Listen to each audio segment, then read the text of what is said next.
Hey, what's going on, guys? Hope you guys are having a great week. Obviously, I'm here for a Wednesday workout, but quick update in regards to the week. If you guys haven't been following us as far as on social media, make sure you guys do that. Facebook, Instagram. Be watching the videos on YouTube for Wednesday workouts, or if you guys need any additional work, or if you want to check out some of our past videos just to see kind of what we've been up to as far as our Wednesday, our midweek workouts. Those are all on there. Don't have anything yet posted or started posting any of our Sunday stuff that we've been doing. Mainly, you might see a couple of photos and things like that of what our classes kind of been up to. We haven't been doing that very much, but I hope to start getting into a little bit more of a routine. Usually, my wife and I are kind of coaching or kind of watching the athletes do their thing, and maybe giving some tips and tricks as they're moving, adjusting technique as we see needed. So as far as taking photos and things like that, we haven't really done the best of jobs in doing so. We try, but we prefer that the athletes are doing the proper technique, proper movement, rather than displaying it on social media. But if you guys do want some work, whether that be active recovery, stretching, things of that nature, go to our YouTube page, Fire Knot Fitness on YouTube, and you can see some of our past videos that we feature different workouts, similar to what you would see at Sunday at our classes, but also active recovery pieces, mobility, things of that nature that would help improve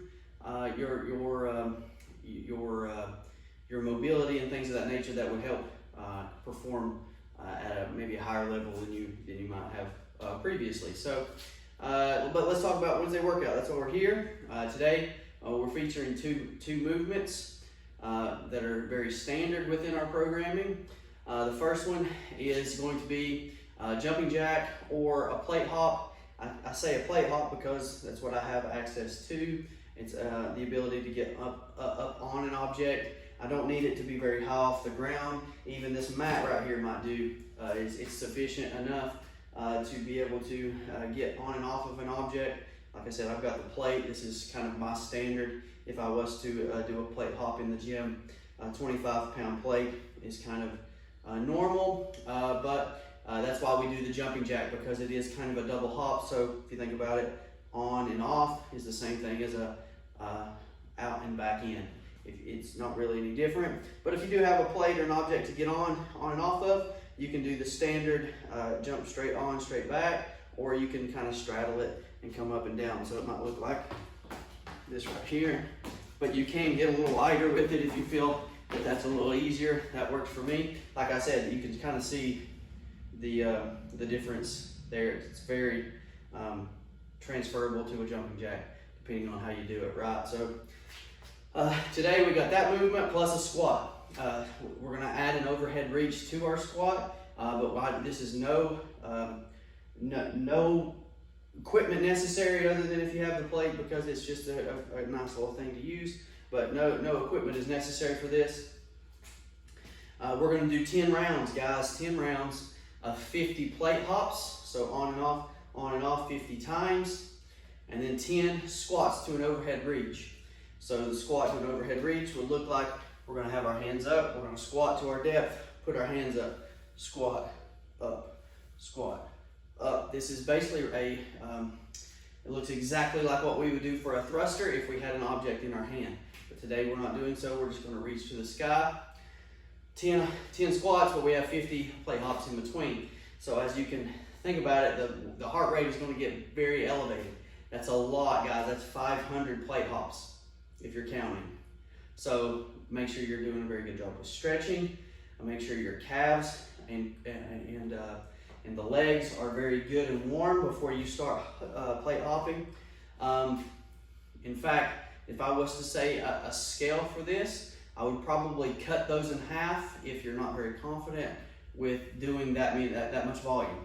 The volume, as far as the squat to an overhead reach, you're doing 10, you're doing 100, but those are very short sets if you think about it under no load. So you're squatting, you're reaching, squatting, you're reaching, but that's only 10. Those are going to accumulate, but 50 plate hops in between, it's really going to be very taxing on the legs. So take breaks when necessary. You don't always have to shoot to go unbroken with all 50. Maybe you do so within the first 2 sets, and then things start getting a little tired. We break it up into 30, 20, 25, 25, whatever you feel like you need to do, but take breaks as you feel necessary. And again, if you need to cut that down at any point for as far as scaling is concerned, cut that volume as far as down in half if you need to.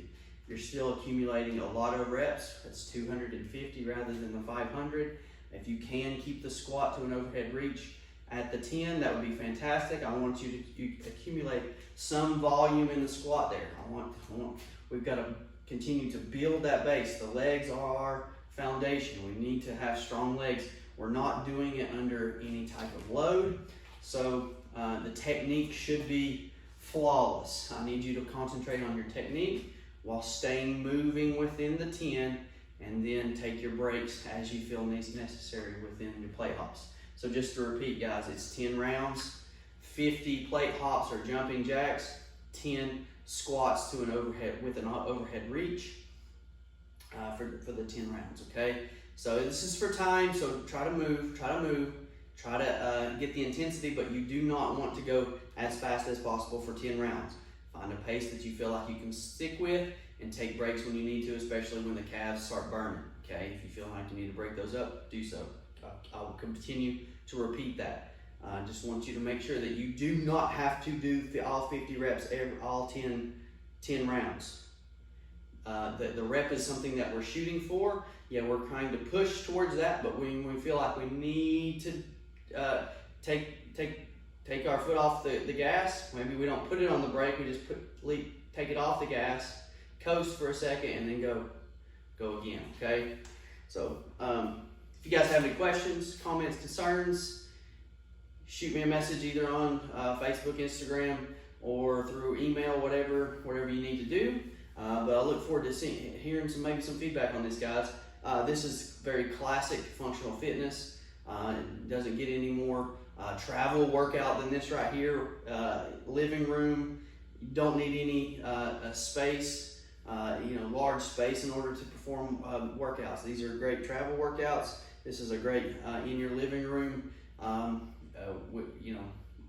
Don't need a lot of noise. You're not going to make a lot of noise other than maybe your heavy breathing, maybe some weird noise sounds that you might make during the workout. But hey, we're getting after it, getting sweaty, having a good time doing it. So, like I said, guys, I'll see you on Sunday. If I don't hear from you beforehand, have a blessed week. See ya.